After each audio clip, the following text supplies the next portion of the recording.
రేపు తెలంగాణలో మున్సిపల్ ఎన్నికల పోలింగ్ జరగబోతుంది. ఇవాళ పోలింగ్ కేంద్రాలకు బ్యాలెట్ బాక్సులు వెళ్తాయి. 7 కార్పొరేషన్లు 116 మున్సిపాలిటీల్లో ఎన్నికలు జరుగుతాయి. మొత్తం 8203 పోలింగ్ కేంద్రాలను ఏర్పాటు చేశారు. అన్ని పోలింగ్ కేంద్రాల్లో వెబ్ కాస్టింగ్ నిర్వహిస్తున్నారు. మొత్తం 2996 వార్డుల్లో జరుగుతున్న ఈ ఎన్నికల్లో 12993 మంది అభ్యర్థులు తమ అదృష్టాన్ని పరీక్షించుకుంటున్నారు. 52 లక్షల మందికి పైగా ఓటర్లు వీరి భవితవ్యాన్ని తేల్చబోతున్నారు. ఇందులో మహిళా ఓటర్లు 26 లక్షల మంది, పురుష ఓటర్లు 25 లక్షల మంది ఉన్నారు. ఇక ఎన్నికలను అత్యంత పారదర్శకంగా నిర్వహించేందుకు రాష్ట్ర ఎన్నికల సంఘం పటిష్టమైన చర్యలు చేపట్టింది.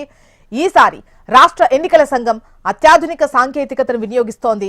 రాష్ట్ర వ్యాప్తంగా ఏర్పాటు చేసిన పోలింగ్ కేంద్రాల్లో 100% వెబ్కాస్టింగ్ సౌకర్యాన్ని కల్పించింది.